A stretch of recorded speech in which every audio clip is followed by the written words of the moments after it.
بسم اللہ الرحمن الرحیم۔ السلام علیکم دوستو، میرا نام رمیز حسن ہے۔ حسنات احمد ٹی وی کی جانب سے آپ کی خدمت میں ایک نئی ویڈیو کے ساتھ حاضر ہیں۔ اس ویڈیو میں آپ کو سیالکوٹ کے بارے میں معلومات فراہم کرنے کی کوشش کروں گا۔ یہ تقریباً ایسی معلومات ہوگی، ایک ایسا واقعہ بھی اس میں کوٹ کروں گا جو شاید آپ کو کسی نے نہ بتایا ہوگا۔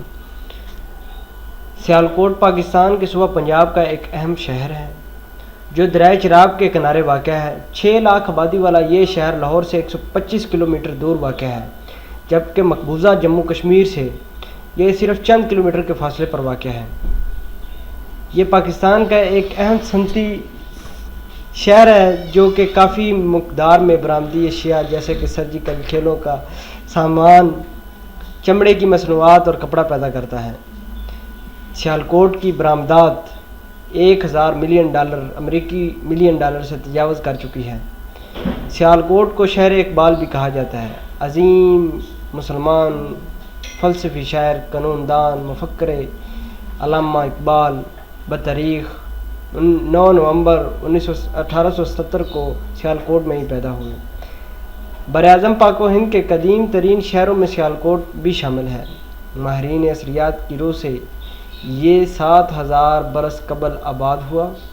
ہندوؤں کی روایت کے مطابق اسے مدرا کے بادشاہ شالیہ نے بسایا۔ یہی بادشاہ مہابھارت میں بھی اس کا اہم کردار ہے۔ اسی کے نام پہ جموں کشمیر کی پہاڑیوں کے دامن میں بسنے والے بستی شالیہ کہلائی۔ یہ نام بگڑتے بگڑتے سلگا، سالکا اور آخر میں سیالکوٹ بن گیا۔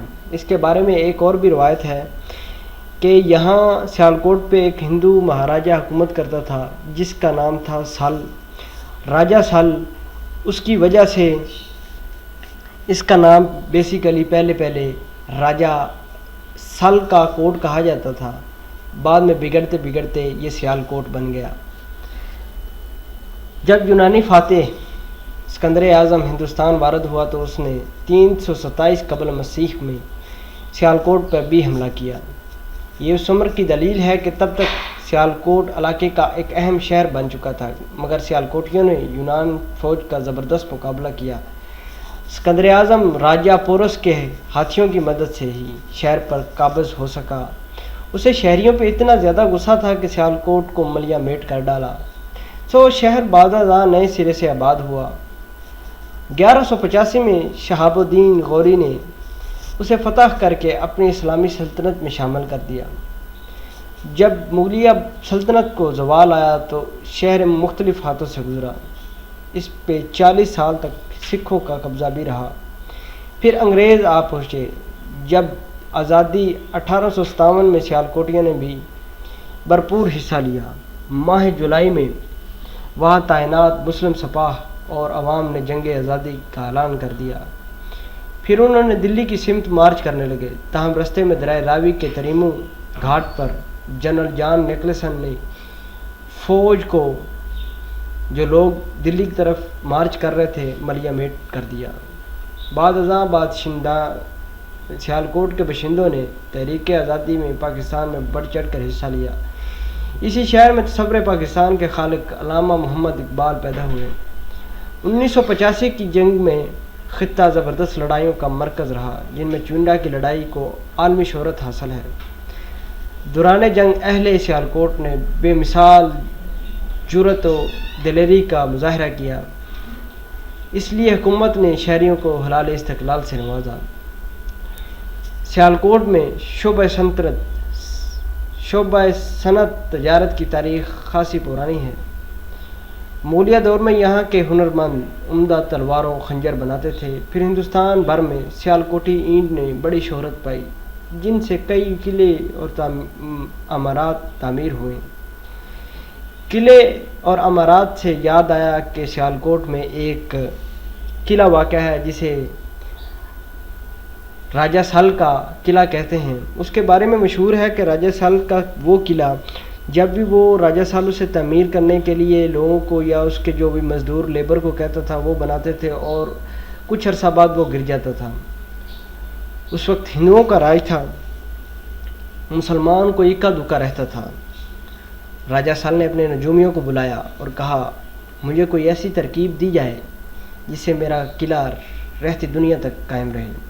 اس کے نجومیوں نے کہا کہ تیری ایک حکومت میں، تیرے اس سلطنت میں ایک مسلمان نوجوان رہتا ہے جسے پیر مرادیہ لوگ کہتے ہیں، اس کا سر قلم کر کے اگر اس کی بنیادوں میں رکھ دیا جائے تو یہ قلعہ ساری عمر اس کو زوال نہ آئے گا۔ راجہ سال نے فوراً ہی سپاہیوں کو بھیج کر پیر مرادیہ کو پکڑوا کر اپنی سلطنت میں پیش کیا۔ راجہ سال نے کہا کہ میں اپنی ماں کا ایک اکلوتا ہوں، لہٰذا میرا سر قلم نہ کیا جائے، میں اپنی انگلی سے خون بہا کر اس کی بنیادوں میں ڈالوں گا اور تیرا یہ قلعہ رہتی دنیا تک قائم رہے گا۔ لیکن راجہ سال نے اس کی بات نہ مانی، پیر مرادیہ کا سر کاٹ کر اس نے بنیادوں میں ڈال دیا اور آج بھی وہ قلعہ موجود ہے۔ راجہ سال کی ماں عرب گئی، وہاں اس نے عربی لوگوں سے مدد کی اپیل کی۔ وہاں کے سپہ سالار نے راجہ سال کے خلاف لڑنے کے لیے ایک فوج تیار کی اور اسے بھیج دیا، جہاں راجہ سال کو ان عربیوں کے ہاتھوں شکست ہوئی۔ آج بھی وہ دربار یا ان کی قبریں موجود ہیں جہاں امام صاحب کا دربار وغیرہ شامل ہے۔ عربیوں کی تقریباً 11 گز کی قبریں واقع ہیں اور کوئی بھی جا کے ان کو دیکھ سکتا ہے۔ اس کے علاوہ آج کل سامان سپورٹ کے علاوہ سیالکوٹ میں آلات سرجری، فرنیچر، برتن، ٹائر ٹیوب وغیرہ بھی بنتے ہیں۔ صوبہ پنجاب میں لاہور، فیصل آباد اور گجرانوالہ کے بعد سیالکوٹ چوتھا بڑا صنعتی مرکز ہے۔ شہر کے 18 لاکھ باسیوں میں بیشتر خوشحال، تعلیم یافتہ ہیں، معیار زندگی بلند ہے اور شہر بدامنی، دہشت گردی سے بھی کبھی دوچار نہیں ہوا۔ اس کے بارے میں ایک اور آپ کو معلومات دیتا جاؤں کہ فیفا کے جتنے بھی بڑے بڑے فٹ بال ورلڈ کپ ہوئے ہیں، اس میں جو فٹ بال استعمال ہوئے اس ورلڈ کپ میں، اس کا کنٹریکٹ سیالکوٹ کو ہی ملا۔ سیالکوٹ میں فٹ بال بنانے کی ایسی بڑی انڈسٹری ہے جو کہ پاکستان کی اکانومی میں بڑا اہم کردار ادا کر رہی ہے۔